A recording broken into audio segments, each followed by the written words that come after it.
Qu'est-ce qui t'a le plus surprise en passant par du corporate à l'entrepreneuriat? Bah, je suis sûre qu'il y a eu beaucoup de surprises, mais Oui. qu'est-ce qu'il y a? Je dirais, la première surprise, c'est à quel point c'est dur de construire une équipe. Trouver les bonnes personnes. Les bonnes personnes avec lesquelles travailler. Les Mhm. personnes, parce que, en fait, tu peux avoir la meilleure idée du monde. Si tu n'arrives pas à fédérer les gens autour de ton idée, zéro. Zéro, ouais. Si tu n'as personne pour croire en ton idée, où tu vas? Personne c'est ne sûr. va croire en ton produit pour l'acheter. ça. Personne ne va investir. Tu n'auras rien, en fait. Donc, c'est là le premier challenge, c'est fédérer les gens autour de ton idée. Quel a été ton premier hire, comme tu parles d'équipe? Parce que Oui. quand tu commences, par exemple, Oui. tu commences petit, tu crées ta marque, souvent tu es toute seule. Si tu n'as pas un énorme budget, c'est toi. Après, quand tu es lancé, je pense que ça ne doit pas être facile de se dire quelle est la première personne que je vais embaucher. Est-ce que je vais embaucher une personne qui va s'occuper des finances? Est-ce que ce sera marketing? Quelle a été ta première embauche, toi? Coucou à Anna Touré. Anna Touré PR. Ah, PR. Ouais. She's my girl. On a commencé ensemble. Elle aussi, je pense, elle avait déjà commencé son agence. Et puis, on a vraiment bien bossé ensemble. Ça m'a propulsée, je pense. C'était mon premier hire. Okay. On voulait être connu pour une marque crédible.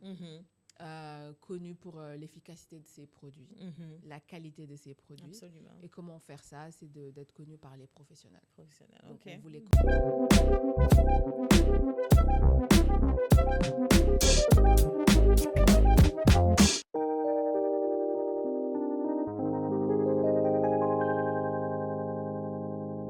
Construire une marque de beauté capable de s'imposer à l'international depuis l'Afrique demande bien plus qu'un bon produit. Cela demande une vision claire, une vraie maîtrise du business, une capacité à structurer, à financer la croissance et à tenir dans la durée.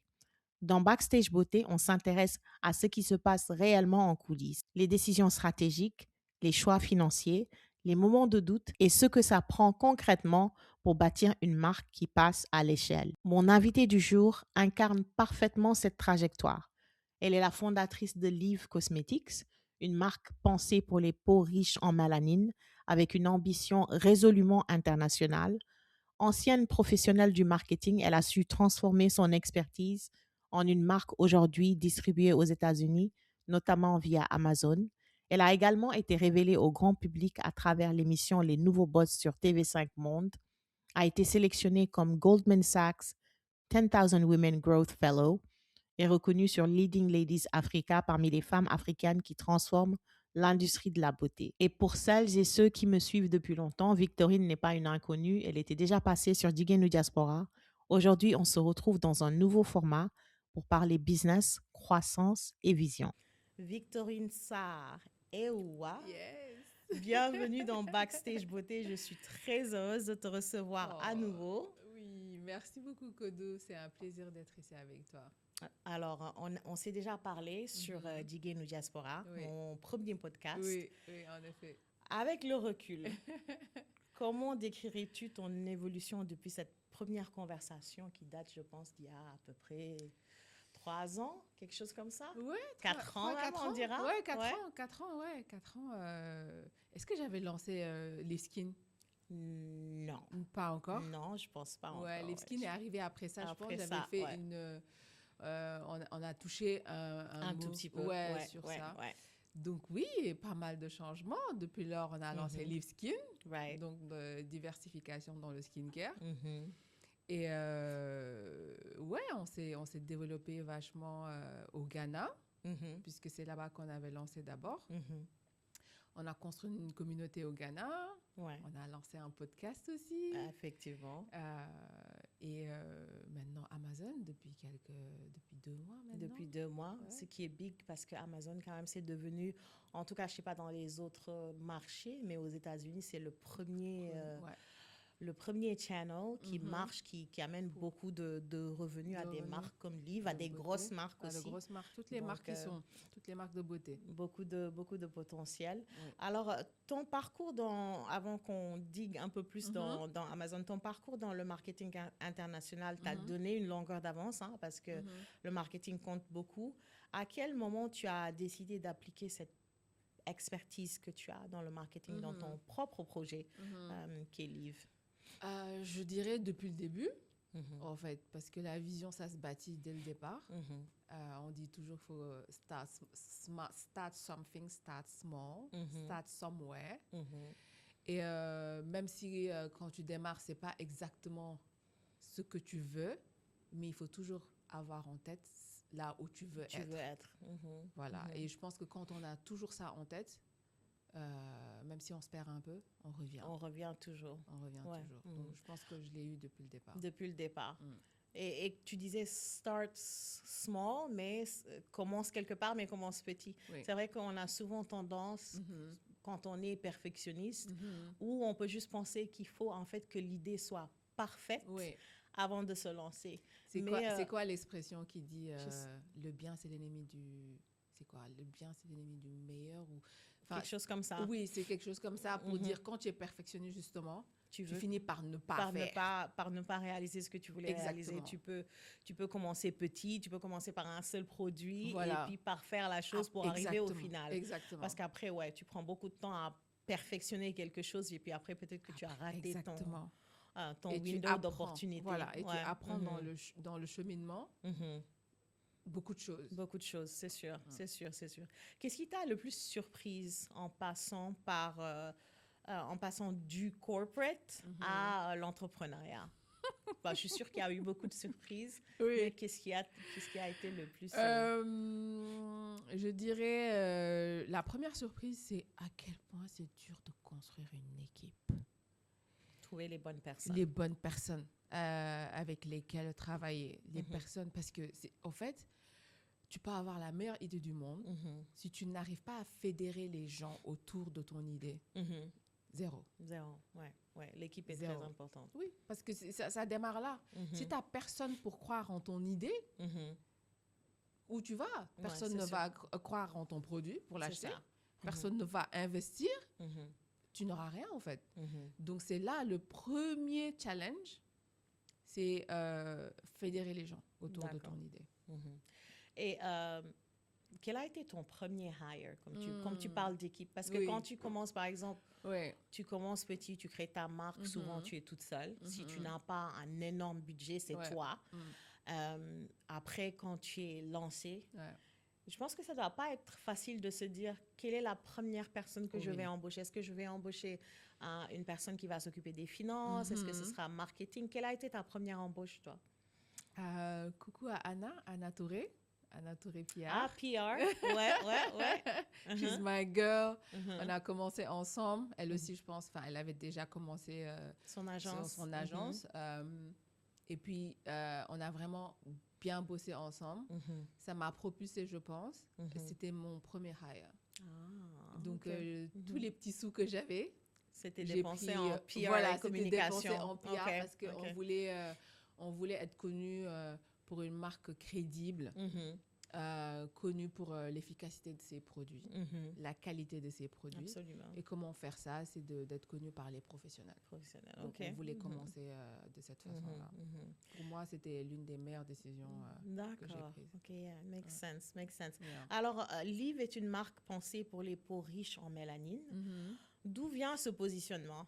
Et pourquoi c'était indispensable, selon toi, de positionner la marque comme une marque qui est faite first pour les peaux noires et métissées?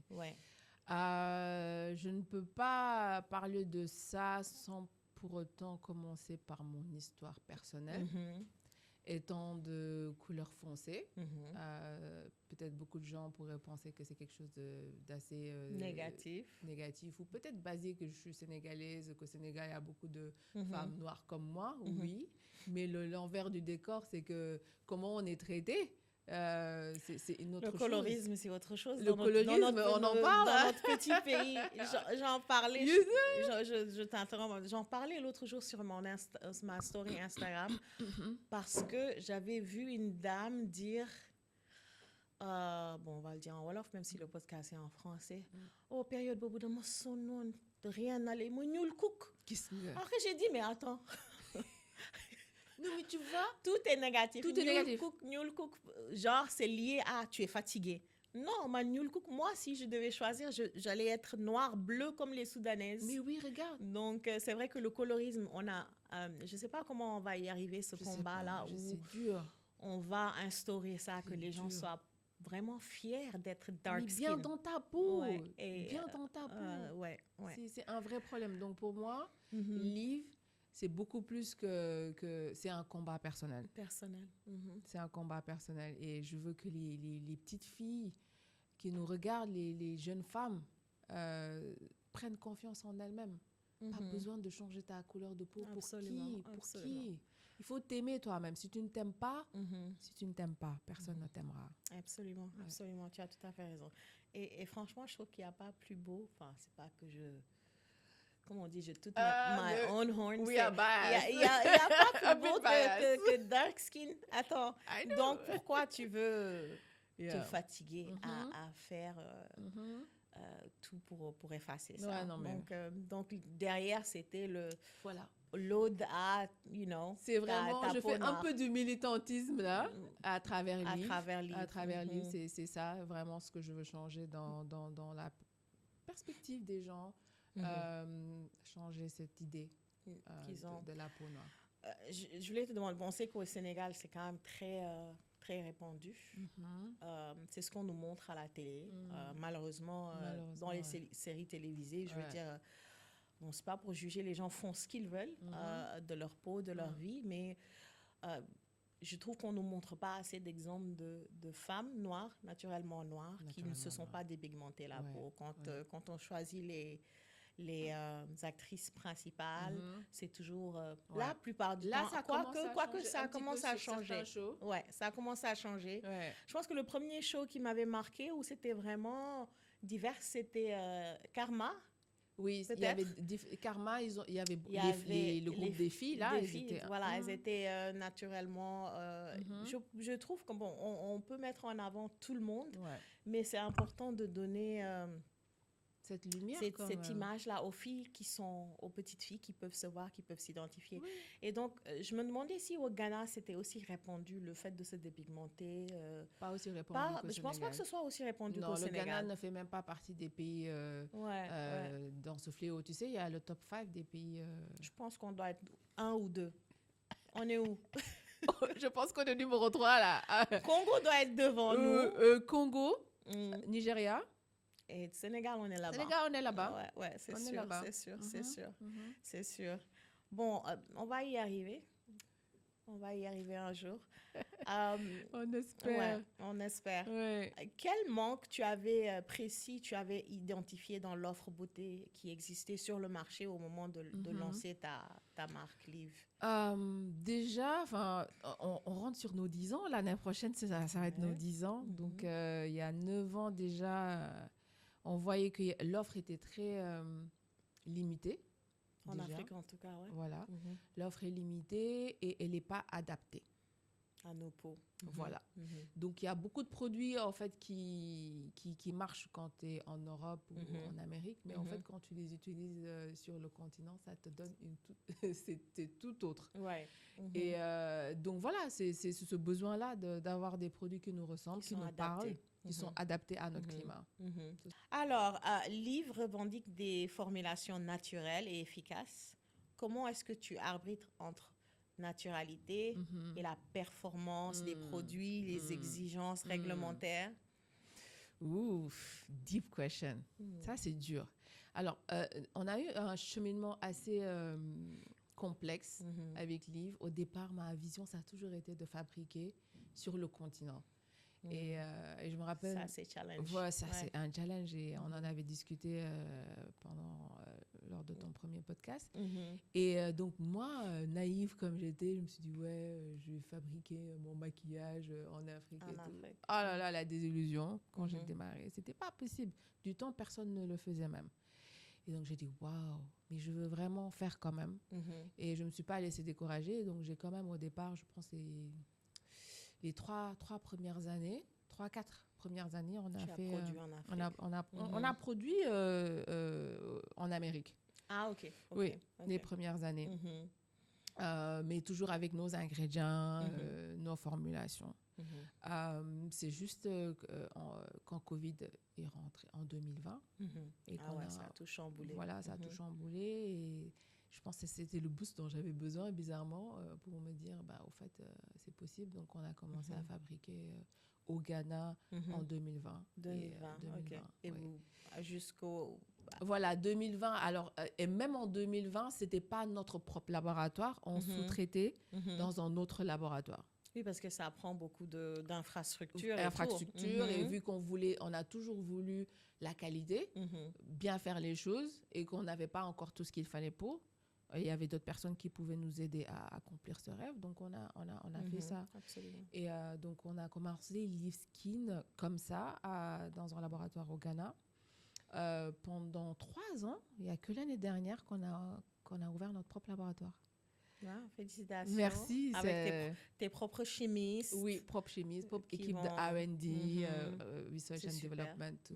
Ouais. Ça nous a pris 3 ans pour construire ce laboratoire. Parle-nous un peu de Livskin maintenant. Les produits. Oui. Alors, Livskin, donc, on a démarré avec une gamme de 2 produits. Donc, en fait, le concept, ça a toujours été de proposer, de disrupt un peu l'industrie, de casser ces codes de 8, 9, routine, 10 produits. 10 steps beauty. De routine coréen. De casser un peu ces codes et dire coupable. Non, ça va, je suis devenue minimaliste. Minimaliste, oui. Mais avant, parce que c'était mon moment de détente, mais bon. Oui. Coupable. Ouais. Voilà, il y a plein de gens comme toi. Et casser ça un peu et de dire que c'est possible d'avoir une peau, une belle peau, une peau saine, avec beaucoup moins de produits. Absolument. Donc, voilà, donc on a démarré la gamme avec 2 produits, le cleanser, Bi-Face Cleanser, et puis le Face Serum. Donc, qui sont des produits très versatiles et qui font you get value for your money. Ça fait beaucoup de choses en même temps. En même temps. Voilà. Et donc, ça a démarré avec 2 produits. Et là, on a extend la gamme avec un autre produit. Donc, maintenant, c'est une gamme de 3 produits. 3 produits. On a rajouté un masque exfoliant et nourrissant. OK, super, voilà. super. Alors, quels ont été les plus grands défis dans la formulation de produits adaptés à des peaux souvent mal prises en compte dans l'industrie, hein? Est-ce qu'il y a des challenges spécifiques à ce type de formulation? Absolument, parce que nous proposons des produits qui sont pour tout type de peau. Quand je dis tout type de peau, ça veut dire peau acné, peau sensible, peau sèche, peau oily, peau grasse, et les peaux mixtes. Donc, tout type de peau peut utiliser Livskin et avoir un résultat qui marche. En tout cas, tu vois la différence sur ta peau. Et ça nous a pris beaucoup de mois, pour pas dire 1 an. Je vais revenir plus tard sur the manufacturing bit, la production. La production, beaucoup de temps, recherche. Ah oui. Recherche. Et des tests, parce qu'avant de lancer... maintenant, on est un peu rodé, donc ça nous prend entre 3 et 5 mois avant de lancer un produit. Les tests de stabilité, voilà, tout ça. faisabilité, stabilité. Et puis au Ghana, on a FDA, pareil qu'aux États-Unis, qui vient checker. Il serait temps qu'au Sénégal, on s'y mette, hein, parce que tout le monde se lance ses petits produits dans sa cuisine. Dans sa cuisine et puis commercialise. Ouais. Au Ghana, c'est quand même très réglementé. Et ça nous aide à nous dépasser toujours, à arriver à ce standard-là. Ouais. Et donc, oui, c'est beaucoup de travail derrière. Quand tu parlais de type de peau, ça me ramène au fait qu'au Sénégal, je ne sais pas si tu as remarqué, que quand les gens vendent leurs produits, quand c'est commercialisé, la façon dont ils font le marketing, c'est, je ne sais pas si tu as remarqué, teint marron, teint clair. Tu as remarqué? On ne dit jamais teint noir. Teint marron, teint clair. Donc, je fais toujours des rappels dans les discussions. Non, c'est par type de peau. C'est vraiment pas, on fabrique vraiment pas des produits par couleur de peau. Couleur de peau, voilà. Donc, peau grasse, peau sèche. Mais donc, pourquoi on parle de teint Je pense qu'il doit y avoir un peu d'éducation parce qu'après, ça porte à confusion pour les gens qui ne sont pas trop éduqués par rapport à comment s'occuper de leur peau. Donc, je pense que pour les marques, il y a aussi ce créneau éducation. Je pense qu'en tant que marque, ça peut aider à à C'est vrai. construire sa C'est communauté. vrai. Ça Right. me donne des idées même. Construire sa communauté, avoir ton petit groupe WhatsApp où ils vont joindre ou ta communauté Instagram, C'est comme ils vrai, font c'est maintenant sur vrai. les pages Instagram. Tu peux avoir ta Oui, petite communauté ouais, là ouais, où c'est ils les peuvent devenir, channels là. voilà, ils peuvent Ouais. devenir membres.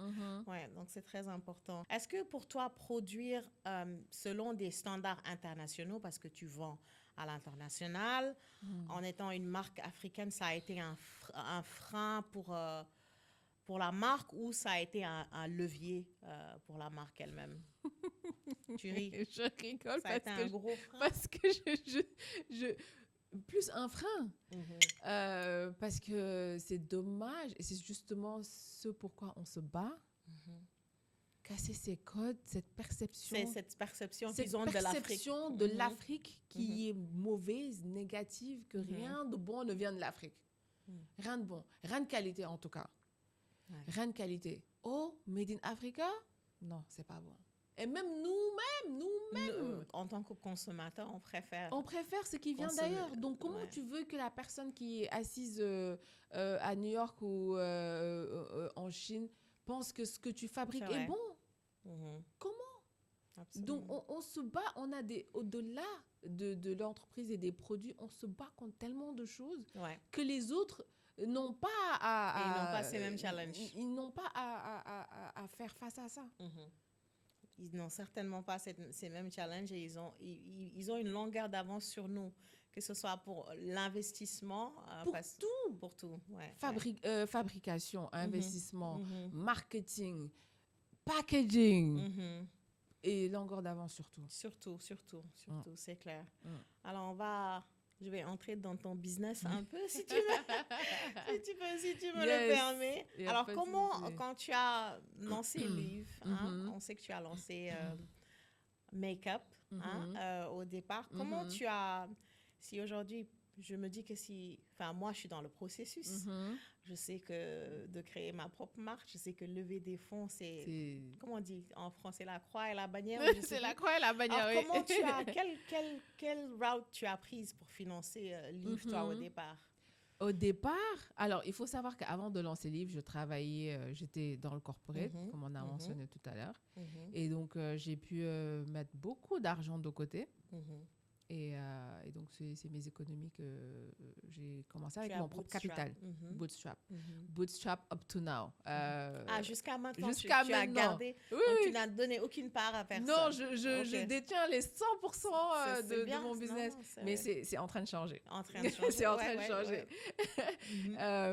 Mais oui, bootstrapping depuis le départ, mon propre capital, mes propres économies que j'ai investi dans la société. On a démarré avec 2 rouges à lèvres. Du temps, c'était le bleu et le rouge. Je me rappelle qu'il y avait des couleurs très fun. Oui, très colorées, très pigmentées. Et oui, ça coûte cher. Comme tu sais, ça coûte cher. Surtout qu'au départ, tu fais fabriquer. C'est du white labeling. Tu as des minimums de quantité, tu as tout ça à gérer pour une marque qui est basée en Afrique. Après, tu as les coûts de shipping, les taxes, tout ce qu'il faut payer. Tout ce qui va avec, c'est beaucoup. Donc, on va dire que j'ai mis toutes mes économies dedans. Ouais. 10 ans après, on est encore là. Après. C'était la bonne décision. C'était la bonne décision. Alors, à quel moment tu as compris que la structuration financière allait être clé pour la réussite de la marque? Depuis le départ, hein? Depuis le départ, parce que des fois, on arrive un peu... Moi, je suis arrivée un peu... Mais tu regardes les chiffres, tu as envie... Dedans. Oui, tu es dedans, tu dis, mais comment je vais faire pour m'en sortir? Quand le manufacturier te dit, moi, tu dois m'acheter minimum 10 000 pièces par produit, là, tu Seigneur, te dis... comment je vais m'en sortir? Et le lancement n'est même pas arrivé. Alors, attends, quand tu vas arriver au lancement, les prix que tu vas avoir... C'est incroyable. Et on fait face à des mastodontes de l'industrie. Et c'est pour ça. Qui ont des budgets, les L'Oréal, Voilà. C'est pas les mêmes budgets. Exactement. Donc, les challenges, ça y va crescendo. Crescendo. Donc, c'est important de maîtriser ses coûts, de comprendre ses coûts, de comprendre et de les maîtriser. De comprendre ça, Et c'est important de connaître ces chiffres. Et je pense que à notre niveau, à nous, en tout cas au Sénégal, Et certainement aussi dans les autres pays africains, c'est beaucoup dans l'informel, n'est-ce pas? Quand on regarde des gens qui sont dans la beauté et qui fabriquent leurs propres produits, bon, c'est pas les mêmes normes et tout, mais c'est vrai qu'il faut vraiment s'y connaître en chiffres pour pouvoir faire des trucs simples, tu vois, genre comment tu planifies, combien de produits tu dois fabriquer pour break-even, pour au moins arriver à gagner de l'argent. Gagner un tout petit peu. Voilà. Comment tu dois... Ça, c'est des calculs qu'il faut faire. Ouais, les prix de ton produit et tout. Voilà, combien il t'a coûté, combien combien tu dois le vendre pour que tu puisses au moins vivre ou au moins réinvestir dans la société. Voilà. Ça, c'est des calculs à faire. Et si tu n'es pas expert dedans, trouver quelqu'un qui peut embauche t'aider. quelqu'un. Oui. Absolument. Et ce qui me ramène au programme Goldman Sachs, 10,000 Women. Est-ce que ce programme-là a changé ta manière de penser la croissance de ta marque et aussi l'argent? Oui, absolument. Et je me rappelle même quand je faisais l'application pour ça, c'était un des points focaux. J'avais dit que je voulais être coachée, alors que j'ai un MBA, j'ai fait une école de commerce et j'ai des bases, mais je savais que j'avais besoin de creuser encore plus pour maîtriser, pour en tout cas pour amener Liv Cosmetics encore plus haut. Fallait que je fasse un focus sur la gestion des finances. Et c'est ça que je leur avais demandé. Et je pense que c'est pour ça que j'avais été sélectionnée, parce qu'ils m'ont vraiment suivi par rapport en tout cas les finances des livres. Et ça, je pense que ça a été le pivotal moment qui t'a permis de tout changer. Je ne sais pas s'il y a des programmes de ce genre à plus petite échelle ici qui vont accompagner les entrepreneurs. Au Sénégal? Ouais, je sais pas, ce serait... Ouais, ce serait bien de chercher. Là, je vois... je ne sais pas si les Orange Corner, ils font ça. Il y a Week Capital qui fait leur partie académie, donc Week Academy. Donc Week Academy, oui. Donc, il y a cette partie coaching. Mais bon, progressivement, les choses sont en train de se mettre en place. Ça arrive.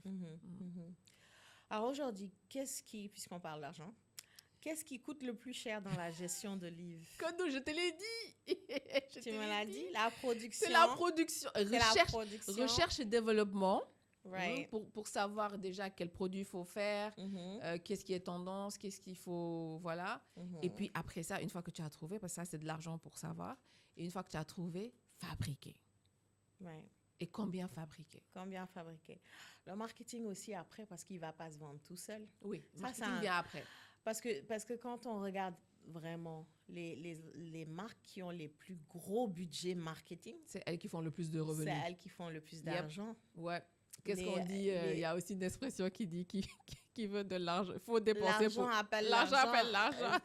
Faut payer pour les publicités TikTok, les ads là qui vont mettre, Media, ils appellent ça media planning. Donc, donc ça aussi c'est un gros budget. C'est un gros budget. C'est un gros budget. Et nous, jusqu'à là, c'est récemment qu'on regarde media planning. Avant, c'était fait vraiment comme ça. C'était pas planifié réellement. On faisait par rapport à des événements spécifiques. C'est là maintenant qu'on regarde sérieusement et on veut le faire planifier. En tout cas, quand je me regarde moi en tant que consommatrice, tu sais, nos téléphones nous écoutent. Tu t'assois, tu parles de, je sais pas, tu parles de lip gloss, tu vas ouvrir TikTok, tu vas voir. Et puis tu vas voir les pubs. Yep. La plupart du temps, si je vois une pub 5 fois, 6 fois, à un moment donné, j'achète quelque chose. Tu vas acheter. Donc, je pense que ça... Tout est planifié. Tu penses que c'est hasardeux. Il faut trouver les personnes qui sont vraiment capables de cibler... ça, c'est aussi c'est ça un challenge aussi, de vraiment cibler l'audience pour les pubs que tu vois sur les réseaux sociaux. Oui. C'est vrai. Alors, on va parler un peu du show Nouveau Boss. Alors, j'avais l'impression que c'était déjà sorti, mais c'est pas encore sorti. Si, ça a commencé. Deux épisodes sont out. 2 épisodes, OK. Et donc là, pour le moment, donc, ils montrent les sélections par pays. Donc, c'était 4 grands pôles. Donc, il y avait le pôle de la Côte d'Ivoire, le pôle du Maroc, le pôle de la RDC pour l'Afrique centrale et le pôle du Bénin. Et c'est là où je suis allée pitcher, à Cotonou. OK. Donc, je commence à apparaître dans 2 épisodes. Donc, sur TV5 Monde. TV5 Monde. Que j'ai pas, mais ils sont sur YouTube aussi. Tu peux regarder sur... Oui, OK, d'accord, sur je peux YouTube regarder aussi, sur YouTube aussi. Oui. Alors, qu'est-ce que... Bon, ça vient de commencer. Donc, on ne peut pas dire qu'est-ce que ça t'a apporté. Bah si, ça OK. Oui. Donc, point de vue visibilité, tu penses que... Oui. Alors, déjà, mon épisode n'est même pas out. J'ai déjà signé 2 contrats. OK. OK. Partenariat. OK, super. Contrat, oui, de distribution. Distribution. Oui, OK, c'est super. Ouais. C'est super. Et je ne sais pas comment ça se fait, sûrement. Les gens, ils parlent entre eux. Comme c'est TV5, c'est global quand même. Ils ont dû voir que je faisais partie du show. Ils m'ont contacté. C'est super, ça. Et puis, ça s'est fait. Félicitations. Merci. Félicitations. Donc, le meilleur reste à venir. Oui, absolument. Je crois que ça va être très positif pour Live Cosmetics. Pour la marque. Ouais. For sure. Donc, tu as aussi été reconnue par Leading Ladies Africa. Une surprise d'ailleurs. Je me suis réveillée, j'ai vu le truc. Au hasard. Au hasard. Est-ce que bon, je connais pas l'organisme, mais je vois qu'ils sont quand même assez suivis. Oui. Est-ce que ça, je suppose que c'est une question qui est un peu évidente. Est-ce que ça renforce ta crédibilité auprès de partenaires ou d'investisseurs? À ton avis, tu penses que ça va ouvrir des portes? Je pense, quand c'est sorti l'année dernière, c'était c'est drôle parce que l'annonce est sortie un jour après qu'on ait reçu un rejet. Ça allait être notre plus gros contrat de distribution au Ghana. Wow. Et on a bossé dessus pendant 8 mois. On pensait que c'était bon, acquis. Il y avait un accord tacite. Dernière minute. Ils ont changé d'avis. Ils ont dit non. On avait fait des plans et tout. Wow. C'était vraiment dur. Pour l'équipe aussi qui avait travaillé dur. Dessus. C'était un gros blow et on s'est dit waouh, qu'est-ce qu'on va faire? Et le lendemain, je me réveille, je vois ça. Et le même jour, je suis contactée par une marque du Nigeria qui veut bosser avec nous. Un autre distributeur. Oui. Comme quoi, quand tu... Mais tu vois, et c'est pour ça qu'il ne faut jamais lâcher. Ouais. Faut pas abandonner. Parce qu'en fait, tu peux juste être almost presque là voilà. Et si tu arrêtes et là, c'est fini, tu ne sauras jamais. Tu sauras jamais. Ça, c'était la grosse leçon. Je suis sûre qu'il y en aura d'autres. Oui. Mais c'est ce que j'ai compris ce jour-là. C'est ce que ça t'a appris. Ouais. Félicitations. Merci. Félicitations. Merci. Comment tu gères l'équilibre, vu que maintenant tu as plus une exposition médiatique, et comment tu gères l'équilibre entre exposition médiatique et construction solide du business? Comment tu allies les deux? On peut se perdre facilement dans ça. C'est au départ, au tout début, donc quand on avait déjà nos premières petites annonces dans la presse, au départ, c'était les premières années de livre. Je me suis perdue rapidement dans ça. Tu vois, tu es excitée, tu vois, machin, tu dis waouh, tu repostes et tout. Et après, à un moment donné, à la fin du mois, tu dis mais au fait, qu'est-ce que j'ai fait ce mois-ci? Il faut que ça se traduise en argent. Et ça ne se traduisait pas en argent. J'ai dit ok, il faut revoir les choses. Ouais. Et après, j'ai compris qu'il fallait juste mettre des gens derrière. Donc aujourd'hui, j'ai une équipe, et c'est des stagiaires qui sont toujours à l'école, PR, marketing, et qui cherchent de l'expérience, qui gèrent ce domaine-là. Donc on a des alertes Google ou whatever, surtout, dès ça tombe. Et voilà, on a un système, on voit, on me dit, ouais, il y a ça, et puis je gère. Et moi, je me concentre sur comment on fait de l'argent, quoi. C'est ça. Donc, c'est le système qu'on a mis en place pour pas se laisser consommer par tout ça. C'est bien, c'est bien. Oui, ça donne quand même de... Ça donne beaucoup de crédibilité, de reconnaissance. Ça aide beaucoup. C'est une sorte de de validation, tu vois. Absolument, absolument. Que ce que tu fais, c'est pas quand même de la folie. Yeah. Donc, tout ça, c'est des bons éléments, mais il faut juste savoir utiliser ça à bon escient. À bon escient, c'est sûr, c'est sûr. Alors, on va revenir on a brièvement parlé en intro, le lancement sur Amazon USA. Donc, lancer Live sur Amazon aux États-Unis est quand même un énorme cap. Qu'est-ce qui t'a poussé à faire ce choix? Et pourquoi Amazon? Parce qu'il y a quand même d'autres canaux de distribution, d'autres plateformes. Alors, pour être honnête, Amazon, on a commencé à y penser qu'il y a... cette année, début d'année, j'ai jamais eu dans le roadmap, c'était pas dans le roadmap. C'était pas dessus. Pour être honnête. Et puis, je commence à creuser, à faire des recherches, et je vois que c'est le numéro 1. Absolument. Ouais. Beauté. Toutes les marques, Liv et Eki par rapport à Clinique ou la Roche-Posay, toutes les marques sont dessus. Donc, pourquoi, en fait, je ne regarde pas Amazon? OK? Donc, je fais la recherche et tout. Et comme on dit, rien n'arrive jamais seul. Donc, j'étais sur une plateforme de 15 Pledge aux États-Unis. Ah oui. 15 Pledge. Et je suis sur cette plateforme depuis quoi? Depuis 3 ans. Et j'avais juste créé un profil. Voilà. Dessus, mais je ne vais pas dessus. Voilà, donc je me dis, OK, je suis dessus, mais bon, il n'y a rien qui se passe, que ça va m'apporter vraiment. Et fin février, je reçois un email de 15 Pledge.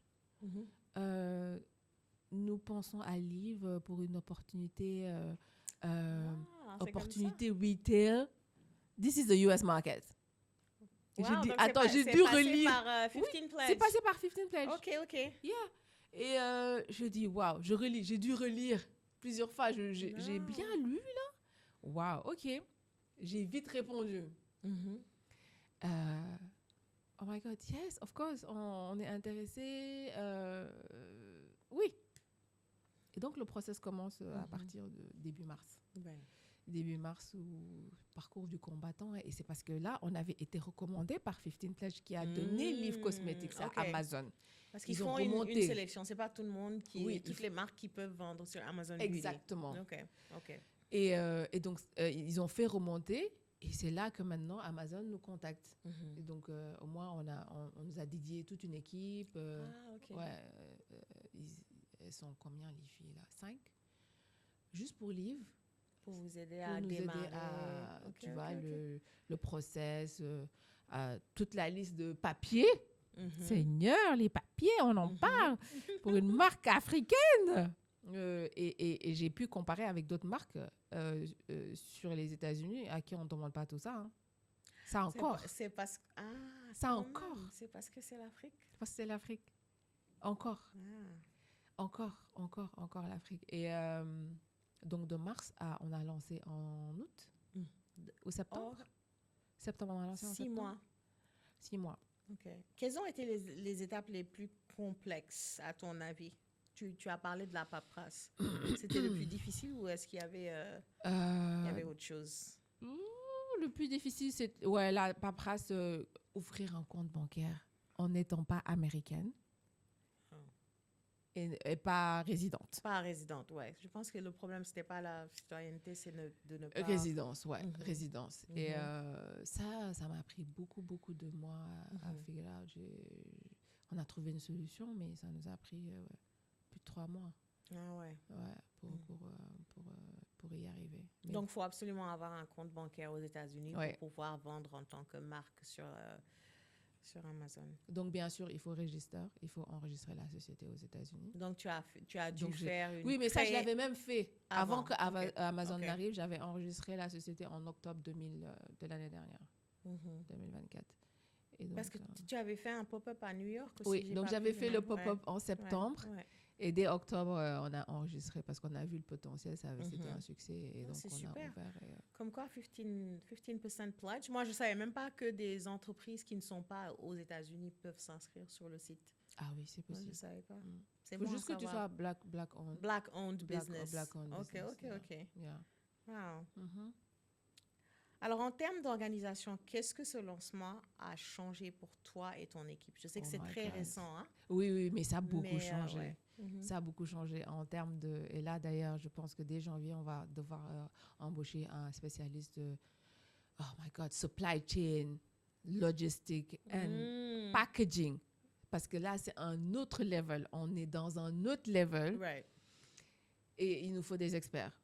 Il nous faut des experts en ça. Jusque-là, on pensait qu'on s'en sortait plutôt bien. Là, on voit pas mal de petits défauts qu'il faut revoir. Qu'il faut revoir, ouais. Donc, ça, on voit déjà les changements. Ça a tout bousculé parce qu'on produit beaucoup plus.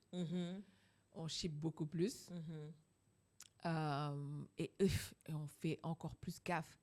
La première commande qu'on a shippée à Amazon, oh my God, les codes barres n'étaient pas bons. Il fallait, donc il y a des codes de GP, what's the name, G1, il y a une appellation plutôt spécifique. Donc, c'est pas nouveau qu'on exporte depuis le début, mais exporter vers les États-Unis, c'est différent. Okay. Donc, on avait toute la liste, on était préparés, mais les barcodes, en fait, on pensait que c'était bon parce que dans la liste de FDA, on a comparé avec celle de FDA US, on avait tout, c'était bon, il y avait, tout était bon, jusqu'à ce que ça quitte DHL qui prend, je me rappelle, DHL vient, récupère les produits, ça quitte le Ghana, ça arrive le premier warehouse, je pense que c'était New Jersey, boum. Il y a un problème de code barre. Hey! Oh mon Dieu! Donc, j'appelle ma directrice des opérations. Elle check rapidement. Thank God, au Ghana, on peut acheter ça au Ghana rapidement en ligne. On a fait ça en une journée. On a pu régler ça en une journée. En une journée. Wow. Mais donc, beaucoup de changements en interne. Donc, tu disais que tu allais changer ton packaging. Oui, on va améliorer beaucoup de choses sur le packaging. Le packaging surtout, oui.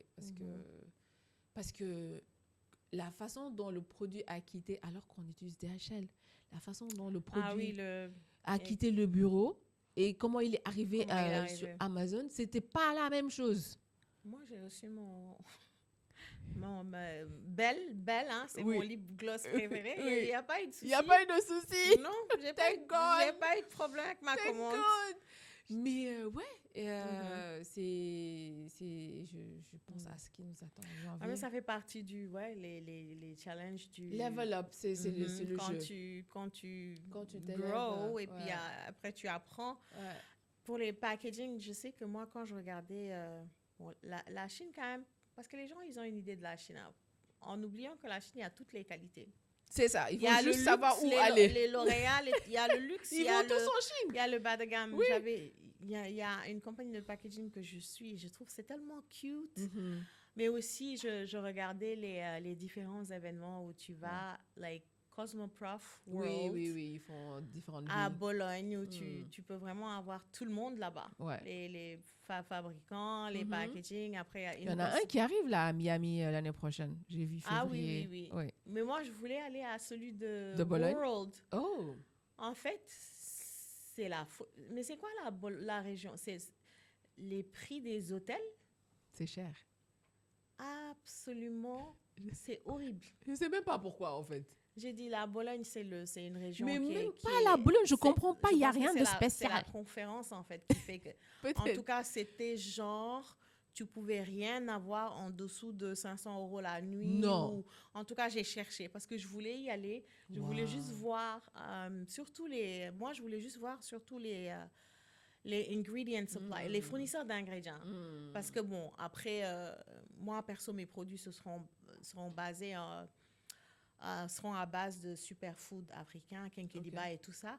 Mais je cherche des gens qui vont... Parce que, bon, après, je ne sais pas, si tu fais un produit avec Ditar, par exemple, ça ne va pas être le Ditar qui va aller dans ton produit, ce sera transformé en extrait. Donc, je me disais que si je vais à Bologne, je peux chercher des gens et savoir si on peut faire des extraits. Mais... c'est incroyable. Ça, c'est cher quand même, moins de 500, c'est beaucoup. Du coup, bon. Tes ingrédients, là, tu les prends. Alors, moi, le kenkeliba, c'est les extraits, tu trouves. OK. Tu trouves les extraits. J'ai déjà mes ingredient spice, mais il y a d'autres fruits et d'autres plantes plus que je veux utiliser, mais qui ne sont pas disponibles sur le marché sous forme d'extrait. Et donc, il faut que tu fasses toi-même tes extraits. Donc, il faut trouver les fournisseurs de... Tu me diras, j'ai des contacts de... Ouais. Et j'avais parlé à des gens de... Parce que quand même, l'université Cheikh Anta Diop et l'université de Ziguinchor, ils ont des cursus de chimistes qui vont être dans le...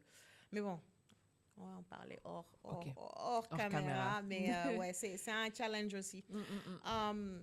Est-ce que, bon, tu as dit que ça a été compliqué, ils demandent beaucoup de choses, mais est-ce que tu recommandes Amazon à une marque de beauté africaine aujourd'hui? Et sous quelles conditions? Qu'est-ce que tu dirais? OK, je recommande, mais assure-toi de faire ci, ça, you know? Amazon, c'est pas des lol, là. C'est pas des lol C'est comme pas ils disent. des lol. Donc, il faut être prêt.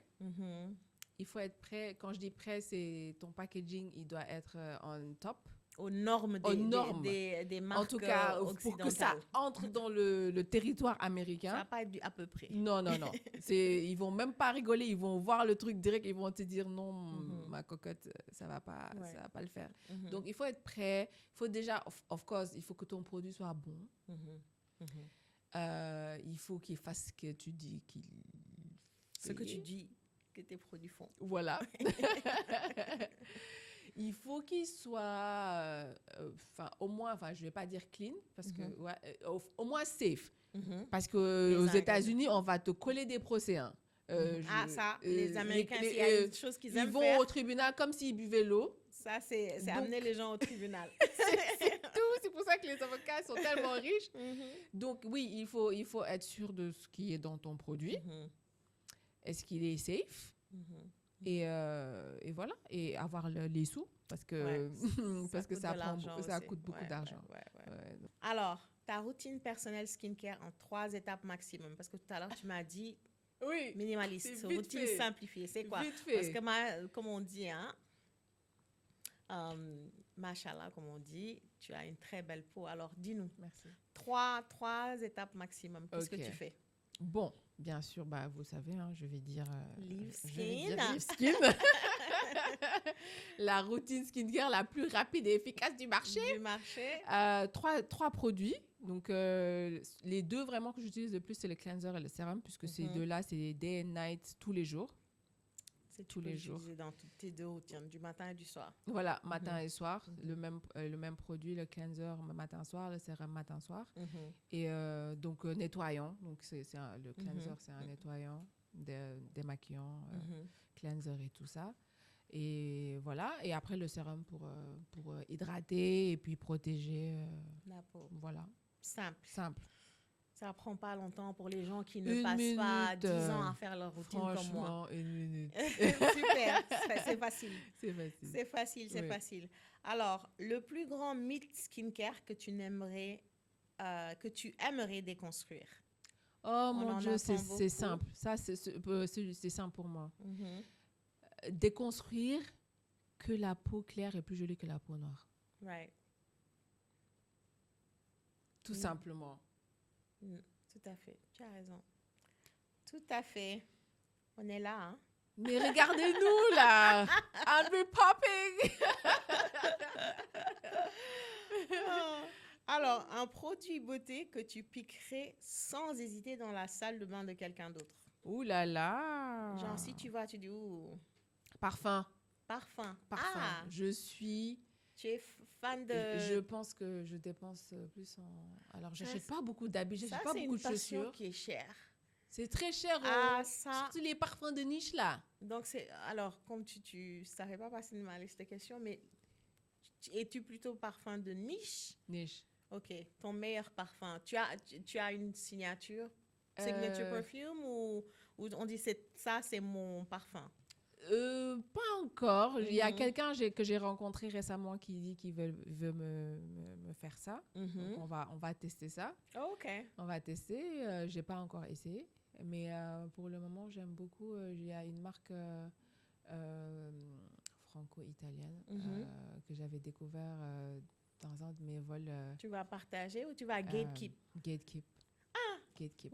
Ah, Je Vicky. ne veux pas faire la publicité là. Tu veux pas que tout le monde sente comme toi? Ah, ok. Ok, un parfum que tout le monde aime, que tu détestes. Parce que, par exemple, genre, il y a des parfums Oh oui. que, Oh genre, oui. tout le monde aime et tu Oh achètes, oui. tu es déçu. Oh oui. Lequel?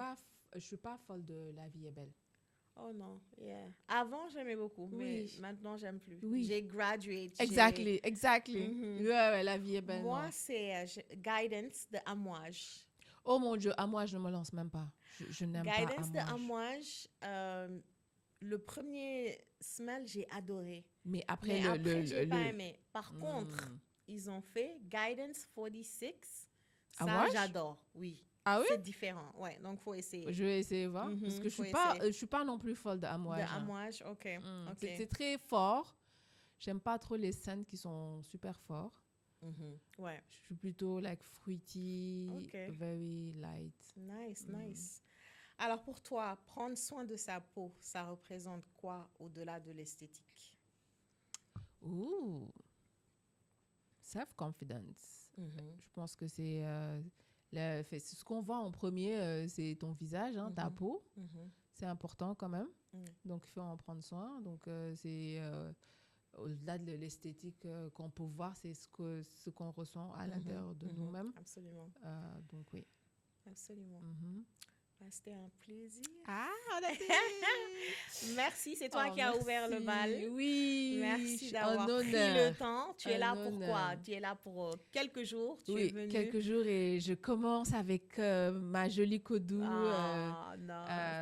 matin. Un honneur d'être ici. Merci de m'avoir invité. Merci à toi d'être là. Et bien sûr, parce que j'ai commencé, ton podcast va être successful. Exactly. You know? Exactly. Clock it. Clock it.